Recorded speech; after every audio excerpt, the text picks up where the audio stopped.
singing low while I pop a bottle off of your chain swinging, clang clang, and it costs a lot. Bitch, I'm always at the guala, yeah, and you are not badass beat. Keep on going till you hit the spot. Whoa, I'm a big bag hunter with the.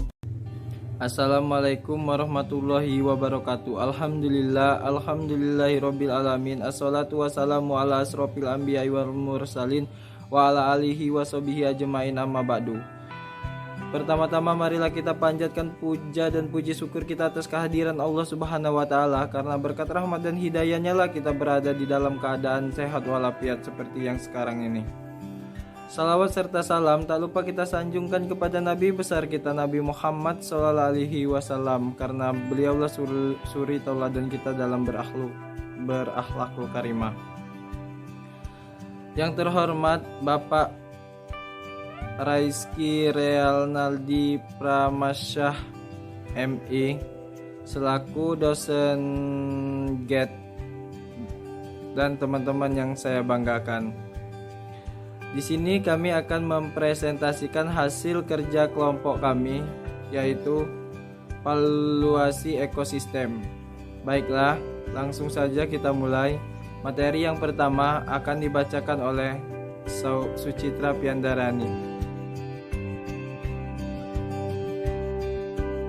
Baiklah, di sini saya akan menyampaikan materi tentang perkembangan teknik valuasi lingkungan. Valuasi lingkungan dengan menggunakan metode valuasi market telah berkembang di Amerika Serikat pada tahun 1960 dan 1970-an. Di Eropa, valuasi lingkungan berkembang menjadi bidang penting pada tahun 1980 dan 1990-an. Nafrut 1997. Pada waktu yang sama, metode valuasi non-market diterapkan dan berkembang juga di negara berkembang, yaitu Amerika Latin dan Afrika. Materi selanjutnya yaitu tentang kritik tentang valuasi lingkungan. Isu dan ekosistem telah menjadi inti dari banyak diskusi filosofis terbaru mengenai nilai, misalnya Geolder and Kennedy 1997, Sagoff 1997, Turner 1999 dalam WSTB 2004. Pada dasarnya, debat tentang nilai ekosistem berasal dari dua pandangan. Satu pandangan menyatakan bahwa beberapa nilai dan jasa ekosistem adalah non-antroposentris, maksudnya bahwa spesies di luar manusia mempunyai nilai moral atau nilai untuk menghargai diri mereka. Sementara pandangan lain yang meliputi pendekatan ekonomi untuk valuasi menyatakan bahwa semua nilai adalah antroposentris. Baiklah, di sini saya akan menyampaikan materi yang selanjutnya, yaitu tentang metode evaluasi ekosistem. King dan Mazzotta mengemukakan bahwa untuk menilai ekosistem ada dua pendekatan yang bisa digunakan, yaitu pendekatan penilaian berbasis dolar atau dollar-based ecosystem valuation method dan penelitian non-moneter atau non-dollar based ecosystem valuation method. Sedangkan secara lebih spesifik, Canonizzaro mengemukakan bahwa ada tiga pendekatan untuk mengukur keanekaragaman hayati, yaitu dengan yang pertama, penelitian ekonomi total atau total economic valuation, yang kedua, penelitian ekonomi parsial atau partial economic valuation, dan yang ketiga, analisis dampak atau impact analysis. Yang selanjutnya adalah beberapa metode yang digunakan dalam valuasi ekosistem. Yang pertama ada metode harga pasar atau market price method.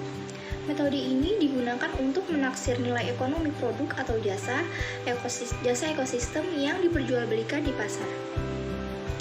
Perubahan nilai dalam kuantitas atau mutu barang atau jasa ekosistem harus diperhatikan.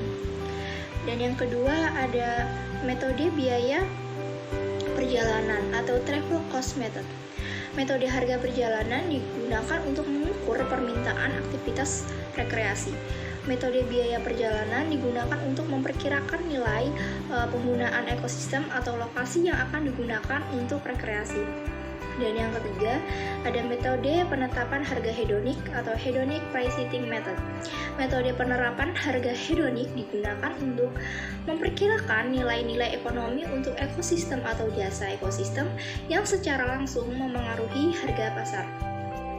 Dan yang terakhir, atau yang keempat, penilaian ketidaktentuan atau contingent valuation.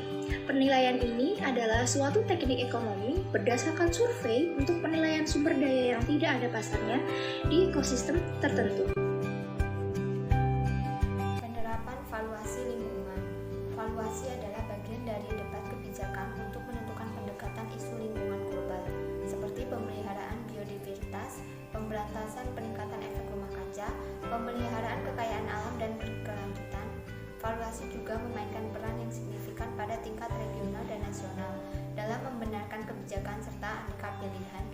proyek seperti skema jalan baru, bandara, dan pembangkit listrik. Valuasi lingkungan cenderung mencoba untuk membuat agen ekonomi menyadari biaya produksi dari kerusakan lingkungan yang mereka ciptakan. Misalnya internalisasi, eksternalisasi. Dalam konteks ekonomi mikro, berbagai metode dikembangkan untuk digunakan dalam analisa manfaat dan biaya, cost benefit analysis, dengan tujuan pembentukan keputusan lingkungan. Studi kasus di Taman Nasional Karimun Jawa. Valuasi ekosistem terumbu karang di Indonesia adalah sebuah keharusan di tengah maraknya kejadian kerusakan terumbu karang akhir-akhir ini. Indonesia tergolong lambat dalam penyediaan nilai kekayaan ekosistem terumbu karang. Valuasi selalu dilakukan setelah adanya kejadian kerusakan. Pun demikian, metode yang diterapkan umumnya berdasarkan pada nilai substansi dan nilai potensi layanan ekosistem di mana unsur asumsi lebih dominan.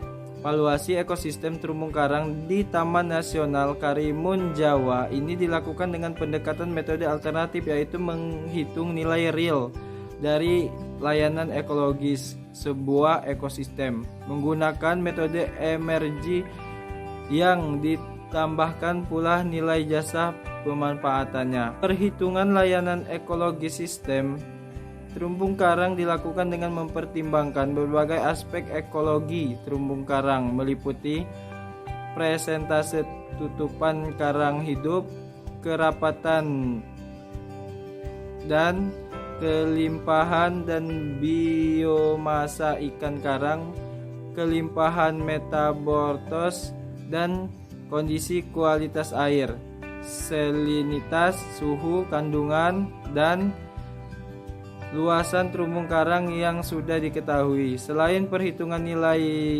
layanan ekologis, juga dilakukan perhitungan nilai jasa pemanfaatan sumber daya terumbu karang, meliputi nilai pemanfaatan wisata bahari dan biaya pengelolaan ekosistem oleh Balai Taman Nasional Karimun Jaya. Valuasi ekosistem ini dapat dilakukan meskipun tidak ada kerusakan dan atau kecelakaan yang berdampak. Juga nilai hasilnya komprehensif dan dapat memanfaatkan parameter pengukuran baku nasional.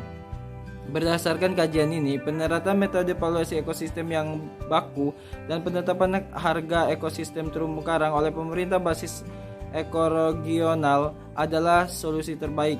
Valuasi ekosistem terumbu karang dapat dilakukan oleh Direktorat Pengadilan Pencemaran dan Kerusakan Lingkungan Pesisir dan Laut KLHK dan perlu diundangkan dalam bentuk peraturan menteri KLHK.